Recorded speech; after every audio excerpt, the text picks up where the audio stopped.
Hello businessman, welcome in के YouTube channel में आप सभी का स्वागत है। और आज हम आपके साथ Jharkhand state specifics warehousing sectors की जो पॉलिसीज़ है उसके बारे में इंफॉर्मेशन शेयर करेंगे।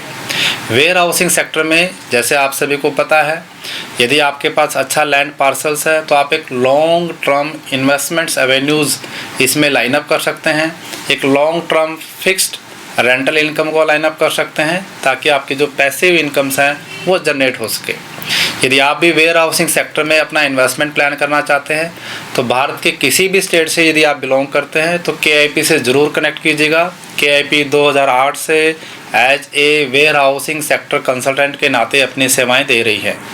यदि आप वेयर हाउसिंग सेक्टर में इन्वेस्टमेंट्स एनालिसिस करना चाहते हैं, चाहे वो एग्रीकल्चर बेस्ड सेक्टर है या जो कमर्शियल वेयर हाउसिंग्स हैं, दोनों पे गवर्नमेंट द्वारा सब्सिडी लाभ दिए जाते हैं। इवन दो जो स्टेट और सेंट्रल प्रोक्योरमेंट एजेंसीज होती हैं वो कुछ गारंटेड पीरियड के लिए गोडाउंस को हायर भी कर लेती हैं या प्राइवेट पार्टी से भी टाई अप करके अपने जो है वेयर हाउसिंग के रेंटल टाई अप फिक्स कर सकते हैं। यदि आप झारखंड स्टेट में वेयर हाउसिंग सेक्टर में अपना इन्वेस्टमेंट करने के बारे में सोच रहे हैं तो ये वीडियो आपके लिए बहुत ही ज़्यादा फ्रूटफुल है। मैं इसमें आपको झारखंड स्टेट स्पेसिफिक जो वेयर हाउसिंग सेक्टर की पॉलिसीज़ है और उसके जो की पैरामीटर्स है वो आपके साथ शेयर करने जा रहा हूँ। झारखंड स्टेट्स में जो झारखंड लॉजिस्टिक पॉलिसी 2022 इम्प्लीमेंटेड है, ये पॉलिसी नेक्स्ट 5 ईयर्स के लिए इम्प्लीमेंटेड है। यानी इस पॉलिसीज़ के तहत आप अपने वेयर हाउसिंग प्रोजेक्ट्स पर सब्सिडी प्लानिंग कर सकते हैं।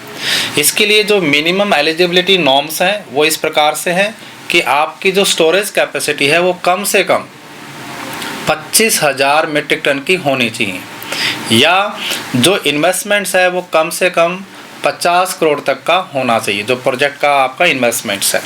इसके साथ साथ जो मिनिमम बिल्ट एरिया है वो 5 लाख स्क्वायर फीट का होना चाहिए। यानी in order to avails subsidy benefit under this facilities आपका जो गोडाउंस या वेयर हाउसिंग बनेगा वो कम से कम 25,000 मीट्रिक टन स्टोरेज कैपेसिटी का हो या उसकी जो 5 लाख स्क्वायर फीट की बिल्टअप एरिया हो या उसमें जो मिनिमम इन्वेस्टमेंट है वो 50 करोड़ तक का हो।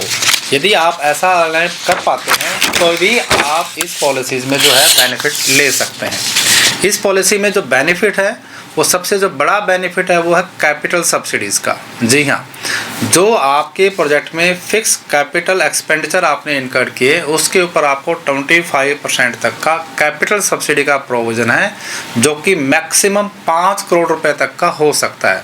तो बहुत ही अच्छा बेनिफिट है जो कि कैपिटल सब्सिडी के नाते आप इस प्रोजेक्ट में उठा सकते हैं। इसके साथ साथ यदि प्रोजेक्ट को लाइन अप करने के लिए आपने बैंक से टर्म लोन लिया है तो उस बैंक टर्म लोन पर आपको एज ए इंटरेस्ट सब्सिडी का लाभ भी इस पॉलिसीज़ में दिया जा रहा है, जो कि 5% पर एनम है और नेक्स्ट 5 ईयर के लिए आप इसका बेनिफिट उठा सकते हैं। यानी जैसे आपने लोन लिया तो पहले 5 साल में 5% पर एनम के हिसाब से आपको इंटरेस्ट सब्सिडी का लाभ मिल सकता है, जो कि मैक्सिमम 1 साल में 50 लाख तक का हो सकता है।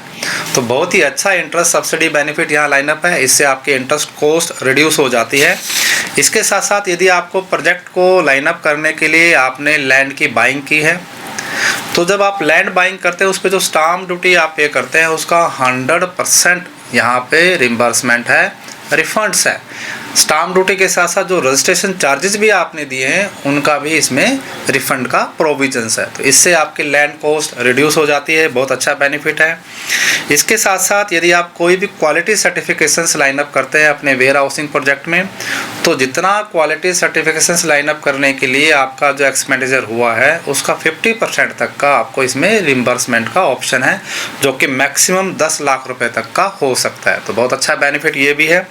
इसके साथ साथ यदि आप कोई वेयर हाउसिंग मैनेजमेंट से रिलेटेड कोई टेक्नोलॉजी सिस्टम वहाँ सेटअप करते हैं तो उसमें भी आपको वन टाइम रिम्बर्समेंट है 50% तक का, जो कि आप मैक्सिमम 50 लाख रुपए तक का हो सकता है। तो बहुत ही अच्छे बेनिफिट, यानी कैपिटल सब्सिडी के रूप में जो बेनिफिट दिया जा रहा है आपको, इससे आपकी जो फिक्स कैपिटल इन्वेस्टमेंट में जो आपका एक्सपेंडिचर हुआ है उसमें आपको रिलैक्सेशन मिल जाता है, उसमें 5 करोड़ रुपए तक का आप कम बैक ले सकते हैं। इसके साथ साथ आपका इंटरेस्ट कॉस्ट रिड्यूस हो जाता है, स्टाम्प ड्यूटी कॉस्ट भी आपका रिफंड हो जाता है। तो जब भी आप प्रोजेक्ट प्लानिंग करें तो इस पॉलिसीज़ के प्रोविज़न को ज़रूर आप इंश्योर कीजिएगा। अपने वेयर हाउसिंग प्रोजेक्ट पर सब्सिडी प्लानिंग करने के लिए, राइट सब्सिडी प्लानिंग करने के लिए, राइट बिजनेस मॉडलिंग के लिए आप KIP से ज़रूर कनेक्ट कीजिएगा। KIP 2008 से वेयर हाउसिंग सेक्टर में एज ए कंसल्टेंट के नाते अपनी सेवाएं दे रही हैं। इसके साथ साथ KIP ने अपनी एक वेयर हाउसिंग बिजनेस कम्युनिटी भी फॉर्म की गई है, जिसका लिंक वीडियो के डिस्क्रिप्शन में आपको मिल जाएगा। आप इस कम्युनिटी को ज़रूर ज्वाइन कीजिएगा।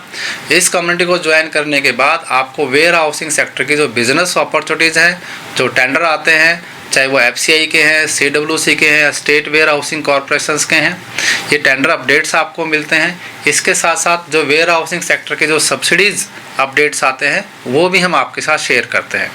वन मोर थिंग्स, मैं आपको बताना चाहूँगा कि KIP ने अपना ई-कॉमर्स प्लेटफॉर्म लॉन्च किया हुआ है, KIP4business.com। इस पर आप ज़रूर विजिट कीजिएगा और वेयर हाउसिंग सेक्टर से रिलेटेड यदि आप अपनी नॉलेज को बढ़ाना चाहते हैं, सब्सिडी प्रोजेक्ट्स प्लानिंग करना चाहते हैं, अंडरस्टैंडिंग को डेवलप करना चाहते हैं, तो वेयर हाउसिंग सेगमेंट स्पेसिफिक इस पर गाइड बुक्स अवेलेबल्स हैं, उनको भी ज़रूर आप डाउनलोड कीजिएगा और वेयर हाउसिंग सेक्टर में अपनी अंडरस्टैंडिंग बढ़ाइएगा।